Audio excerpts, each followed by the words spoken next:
Hello, hello.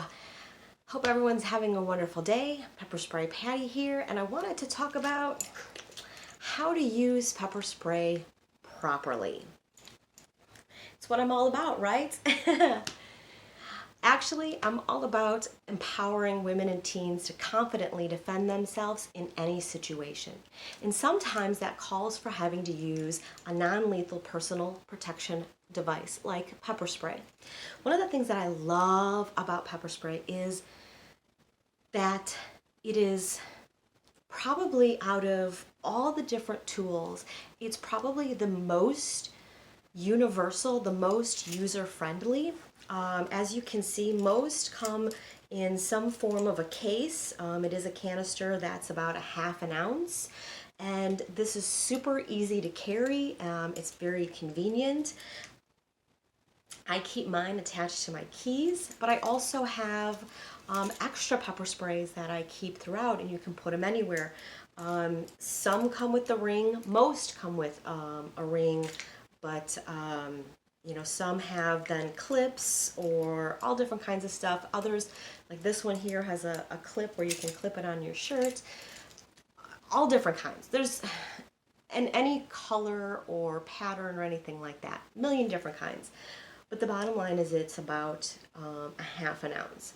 Now with that, you're probably going to get about 5 good solid seconds of spray.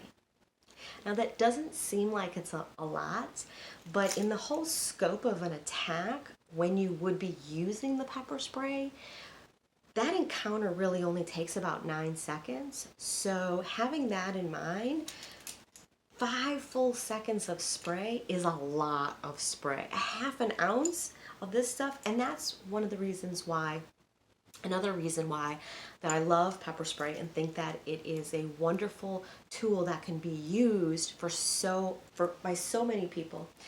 Because majority of your attackers, it is going to have a significant impact on. Now, pepper spray versus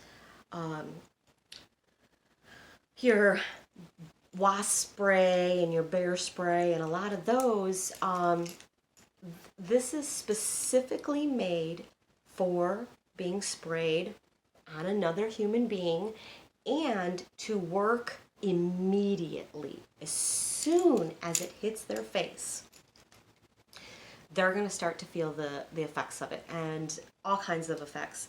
Eyes, nose, throat, the mouth. Makes it really difficult for the person to be able to breathe, to see, all of those things that are going to make it harder for them to continue the attack and give you the advantage to be able to either injure them enough to be able to get away or just to be able to get away, because that's what it's all about. So handy dandy. Most have a safety on them. That's one of the things you want to look for. And when it's if it's a really, really loose safety, then I would get a different one. Return it or purchase a different one. But you want it to sit, and I'll have a close-up I'll stick in there. But you want it to sit there so that when you're carrying it around and everything, that it's not loosening up. That's how we prevent accidents from happening, because accidents don't happen. That is about misuse. That's people not taking care of their pepper spray. And you can have it on your keys and not have worries. You always want to hold it like this, with your hand like this, versus what you see a lot of times in movies and pictures and things like that. They hold it like this. The reason that you want to hold it this way over this way is because you have a firmer grip, and 2, this makes it easier to slide out, and your index finger doesn't have as much power as your thumb does. And so this is the proper way to hold it, to be able to hold on to the pepper spray and firmly spray, and also be able to control. You may not need to spray the whole canister on your attacker. You may just start to spray and they're already running, and then you're done. If you ever use a portion of the canister, I do recommend that you replace the pepper spray though, so that next time you do have a full canister in case you need it. Don't reuse the canister. When you spray, you want to be able to have your arm out at full length. If you can't put your arm straight, if you can't put your arm out, that means your attacker is probably too close. If they're right here, what's going to happen is you have a better chance of there being blowback. And also, they're hanging on to you. They may hang on harder. But if you're spraying someone who's at a distance, so then you say, well, but what do I do if someone's grabbed onto me? Well, that's why I layer my protection and always have more than one option, because nothing is ever guaranteed. For example, super windy day today. Not a good idea to use pepper spray. Again, it might blow back at you, or it might completely miss your target.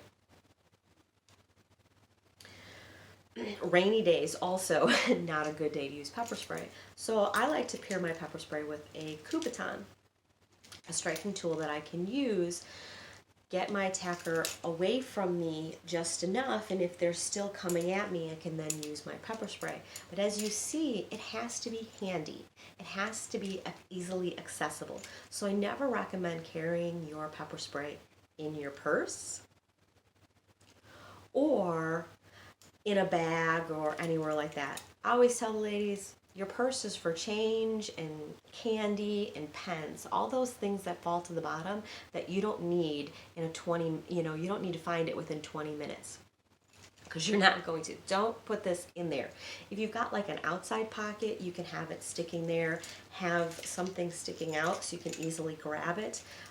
If you have it attached to your bag or purse, have a breakaway so that you can pull that off easily. In my car, because I don't have my pepper spray on my keys on a breakaway, let's say, for example, I'm at an ATM or a stop sign or a stoplight. My keys are in the ignition. That means my pepper spray is kind of stuck there, right? Somebody comes to the window.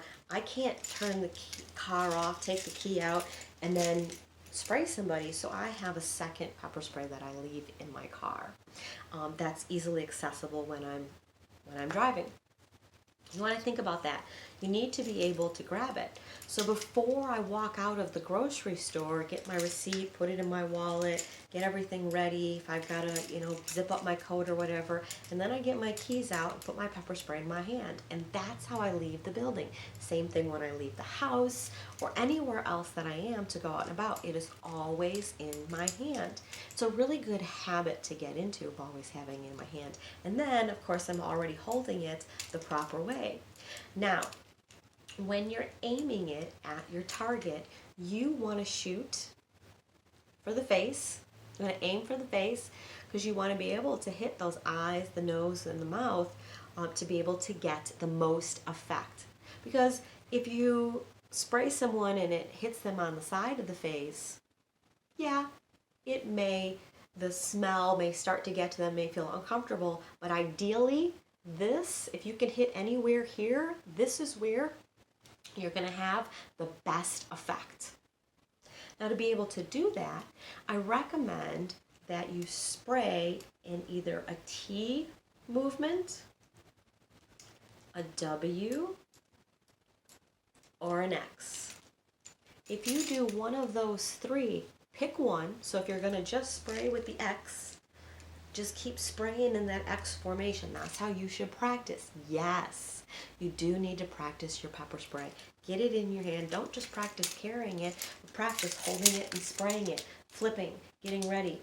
Are you going to be able to flip that safety? Practice those things. Practice aiming.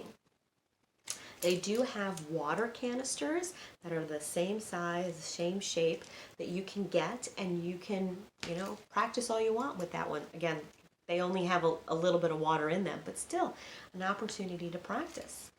Whatever you got to do. But know your weapon. Don't let an attack be the first time that you ever use it. I hope this helps. I hope that you don't ever have to use your pepper spray, but if you're going to carry it, I recommend that you carry it properly and you practice with it so that it becomes the most efficient tool for you. Stay safe.